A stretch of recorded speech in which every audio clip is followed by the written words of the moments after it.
Hello YouTube, Kaitlyn here, and it's question time. Oh yeah! First question of the day comes from Erin, and she wants to know, did you have any celebrity or fictional crushes when you were younger? Do you have any now? Yeah, who doesn't? When I was younger, the first crush that I can ever remember having was on Nick Carter from the Backstreet Boys. I feel like everyone my age either had a crush on someone from the Backstreet Boys or someone from NSYNC. In high school, I had an intense crush on Elijah Wood, who played Frodo in Lord of the Rings, because I watched Lord of the Rings, it became my favorite movie, and I was just enamored by Elijah Wood's glowing eyes. And then I dated a guy who literally looked like Frodo. He had the crazy curly hair and the intense green eyes. He just wasn't like 3 feet tall.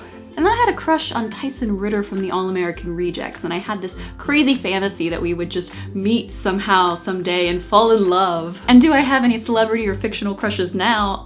Of course. Right now I pretty much have 2. There's Ian Somerhalder / Damon from The Vampire Diaries, who I am just enamored with. I think it's really just Damon though. I have this thing for the bad boys who like are trying to save the ones they love and end up doing bad things for a good reason.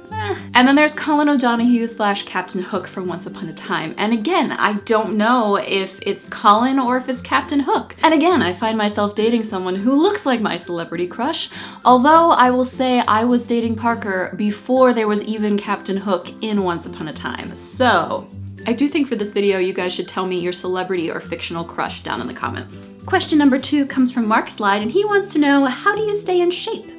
Genes, age, and sheer luck. Okay, so not really, but sort of. If we're talking about the kind of physical activity that I prefer to do, that would definitely be swimming, hiking, and yoga. I like most physical activity except for running. I don't get it. But I'm not as consistent with my exercising as I would like to be. I tend to like swim and do a whole bunch of stuff during the summer and spring and fall, and then like the winter, I'm like, well, I don't have a membership for a pool that's indoors, and so then it kind of like dies off for a little while, and then it goes back up. But I would like to find a way to consistently do the things I love and stay in shape that way. All right, question number 4 comes from Morgan, and it is kind of long, but it is important, so I'm gonna read it. She says, my mom recently told me she's an alcoholic and it's really hard for me. I'm already dealing with depression and anxiety and other health problems.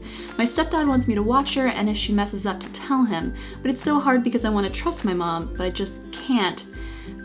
Because I don't have a great relationship with her anyway. Do you have any advice for me? I'm wondering how old you are, because if you're under 18, you are their child, and it is not your responsibility to watch your mom and to report back to your stepdad about her alcohol habits. Parents can put a lot of undue stress on their kids by trying to create a little team against the other parent. Even if your stepdad has the best intentions in wanting to help your mom get sober, it is not your responsibility to watch her. I would also say that since the general revelation of your mom being an alcoholic is hard on you, then I would try to use this time to better connect with her. There are actually a lot of programs out there for both your mom to get sober and for you as a child of someone who is an alcoholic or someone in recovery. I'm gonna add some links at the top of the description, and I challenge you to take a look at them and to consider how you can help your mom and yourself in this really trying time. And question number 4, Doc Trower wants to know, what is your favorite TV show that's yet to be released in your country on DVD or Blu-ray? Okay, since I rarely watch a TV show unless I can watch it live on television or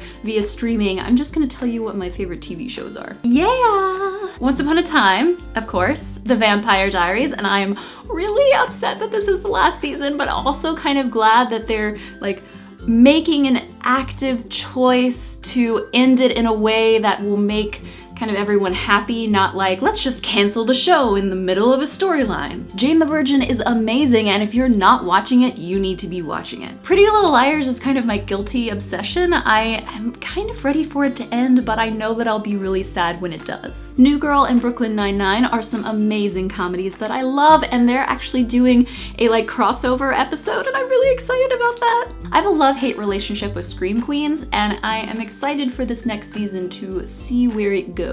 And finally, Stitchers, which is a show you may not know about, but is on ABC Family / Freeform. It's had 2 seasons that have been very short, but it's a procedural crime drama that's also sci-fi. And I've made a video about it. I will link it over here, but it's so good. And I want it to be renewed for season 3. So you should, 1, go watch it online. I think it's via streaming on the Freeform app.